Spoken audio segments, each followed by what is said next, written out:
bahay na pabaliktad dito sa Nueva Ecija. At maging sa loob nito, ang mga furnitures pabaliktad din. Katulad ng sala, kusina, kwarto, at CR. Ito ang upside down house dito sa General Tino, Nueva Ecija. So adventures, pasukin natin itong upside down house kaso may konting problema. Kasi kung nakikita nyo, parang nasa taas yung pintuan eh. Pero tara, subukan nating paano ngayon tayo papasok dito? Akitin ko na lang, tol.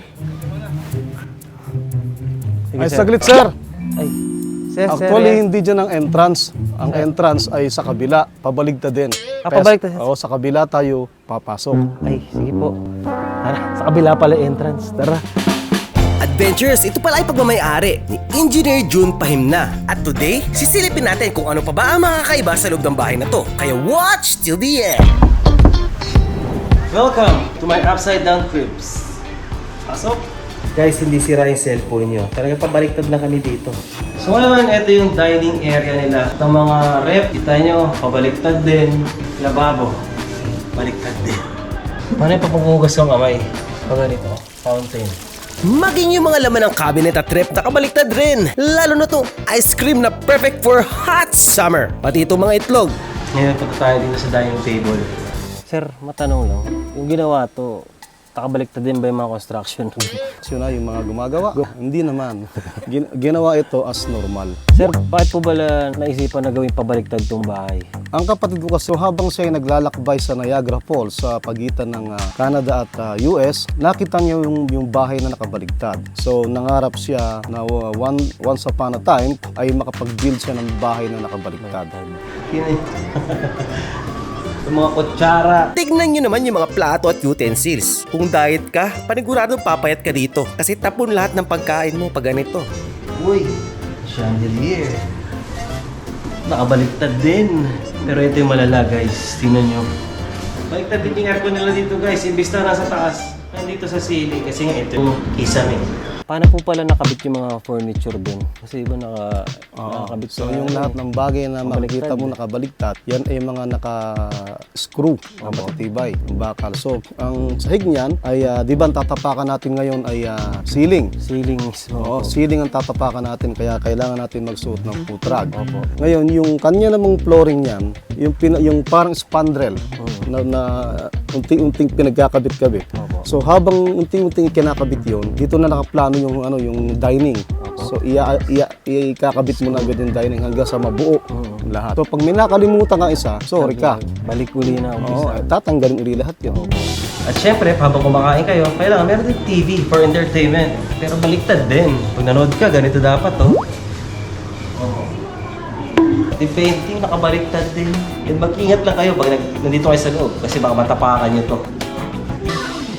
Ano naman po to? Earthquake proof naman po bang pagkakali dito sa bahay? Earthquake proof.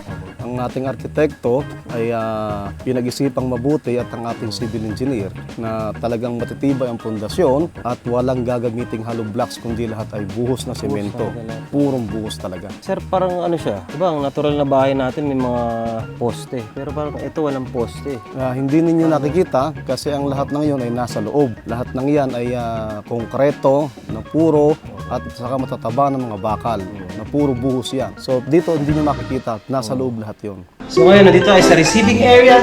Ay, mga sopa nila. Tingnan nyo naman. Nakabaliktad din. Ano po, upo dyan, pare.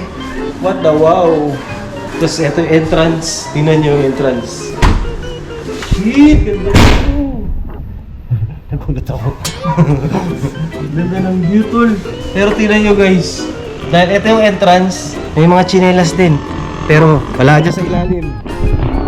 Dito. Sa taas yung mga tsinelas. Kailan po pala to sinulang ipagawa? Last year lang, ng bandang May, ganyan. May. Halos sa 1 year na rin po pala siya. So guys, pag-edit na tayo ngayon ng vlog natin. Ano pa? Ang hirap pa. Ano ba ito? Ito sir, ito ang master bedroom. Master bedroom. Look at this master bedroom. Hindi pa nakalagay yung una. Paano tayo matutulog dito ngayon pag ganyan? Kailangan naka-seatbelt ka pag matutulog ka sa ganito eh. Bahay po ba talaga ito natitiran? Ito po ay tourist spot lang. Tourist spot Hindi lang po siya. tirahan.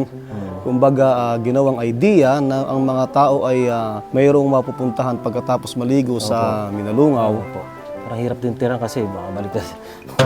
Baliktad din. Kanto, naiihina ako. Ihi muna ako ah. What the heck? Ano ihi nito guys? Tinihiniduro. Nasa ulo ko. Ano ba yan? Naiihina talaga ako. Ang hirap naman pala tumira sa ganitong bahay. Sapo mo lahat ng ihi mo eh. Charot! Success! Nakaihi na tayo. Dalaw palang kwarto dito dahil meron din silang kids bedroom na nakabaliktad din si Mickey Mouse at ang mga dinosaurs. Rawr! Mga sneakerheads, matutuwa kayo dito. Tingnan nyo naman, meron din silang mga sneakers dito. Nakabaliktad din. Grabe. Nakaka-mind sa loob. So mga adventures, silipin naman natin ngayon yung rooftop nila. Pabaliktad din ba? Wow! Grabe. Dito hindi pa baliktad. Pero babaliktad yung mundo mo dahil ang ganda ng view oh. Tignan mo naman. Dito sa itaas ay aabutan mo na ang Minalungaw National Park. Ito talaga ang dinadayo lang noon dito. Kaya naman next vlog, ito naman ang pupuntahan natin. At aalamin natin kung ano na ba ang bago dito pagkatapos magsara na ito ng halos 3 years. Kaya mag-subscribe ka na sa YouTube channel natin na Pau Adventure o mag-follow ka na dito sa page para ikaw ang unang makapanood nito. Let's go! So sir, bukas na po ba ito sa publiko? Hindi pa namin ma-open dahil marami pang gawain sa ngayon. Kaya stay put lang po tayo at hintayin natin ang pagbubukas.